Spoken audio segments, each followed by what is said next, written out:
Good morning students. Welcome to the digital classes of Lalbagh Girls Intermediate College.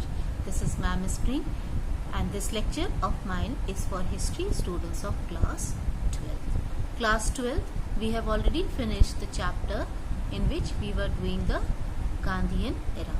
Now we are going to start with another chapter in which we will be doing the partition of India.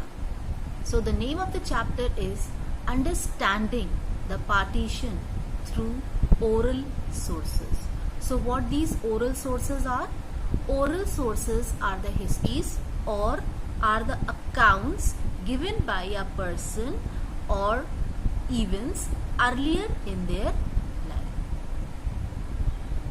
So let's begin with this chapter.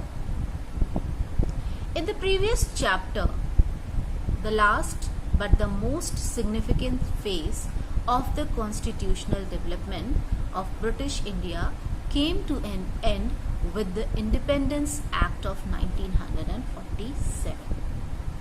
However, the Indians' delight and happiness gaining independence was spoiled with the partition of the country.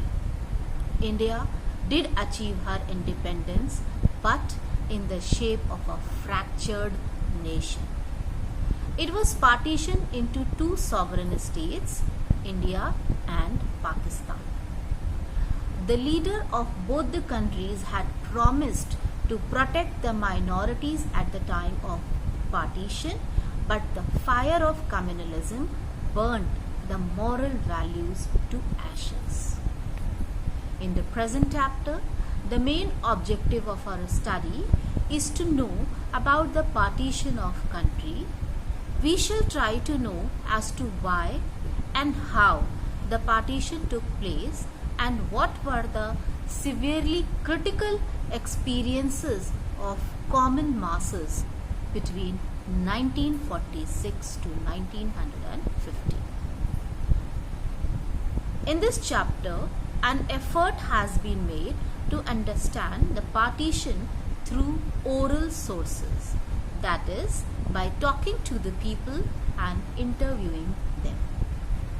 In this chapter, the experiences of the researchers furnish significant information of the viewpoint of different people about the partition. Let's see that what was the historical turn of this partition. Most of the historians believe that partition of India was a historical turn in the history of South Asia. According to scholars, as a result of partition, more than 1 crore of people were forced to move to the other places, being uprooted from their land. They had to move across hastily constructed frontiers separating India from Pakistan, and as soon as they stumbled across these shadow lines, they found themselves homeless. Suddenly, they lost all their immovable property, their houses, shops, lands, and all the means of livelihood. Hundreds of thousands of the people were separated from their dear ones. Some lost their parents, some brothers, and some became widows, losing their husband just before their own eyes. They were torn as under from their friends and being stripped of their local or regional culture.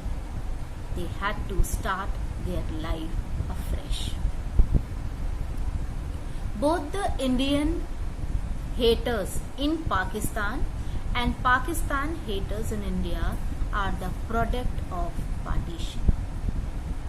Let us see that what were the change in the British attitude towards the national movement in India and which has resulted in the partition of India. Now let us do few pauses. The attitude of British government towards the Indian national movement underwent a significant change after the World War II. The very first thing, that the change in the balance of world power. Britain lost her supremacy in the international field as a result of the World War II. America and Russia emerged as two superpowers of the world. Both these countries were supporters of India's independence. Then the coming of the Labour Party in power. The coming of Labour Party in power. On July 10, 1945, the government of Conservative Party was replaced by that of Labour Party.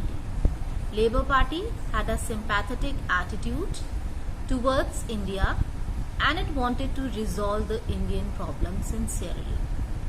Attlee, the Prime Minister and the leader of the Labour Party, was a supporter of liberal and progressive policies. The new government was anti-colonial. Britain's weakened economic and military conditions.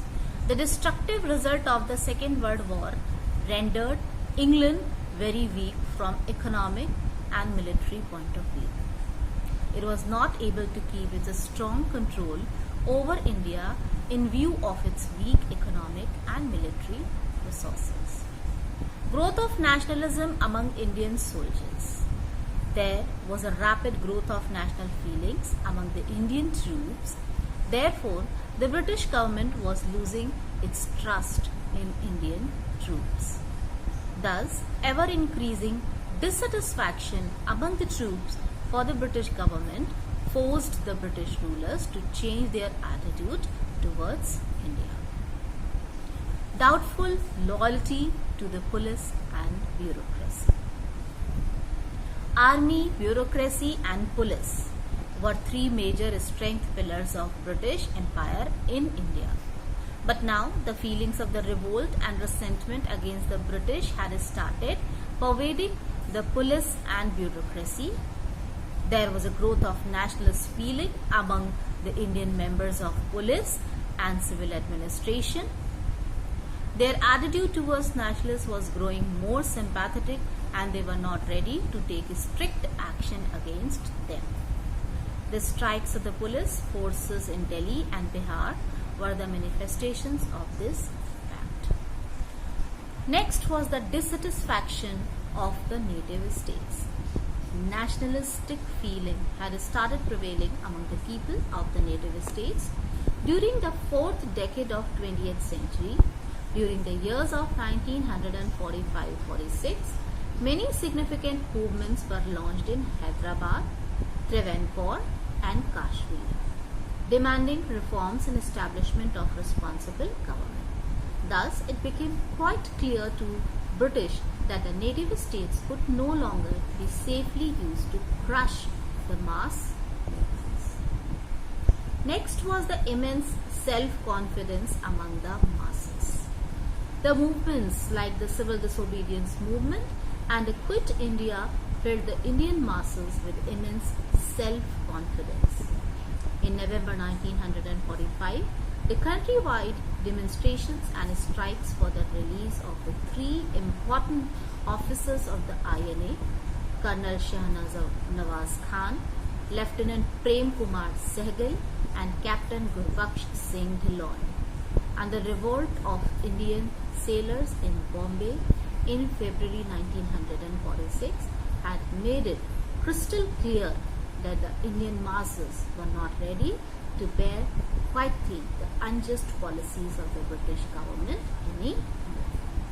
Therefore, there occurred a change in the British government's attitude towards India and Britishers were forced to grant freedom to Indian people.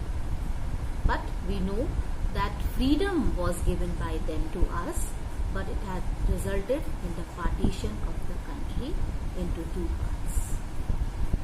This is all for today, and in the next lecture of ours, we'll be doing that what are the various circumstances and the causes which were responsible for the partition of our country, India.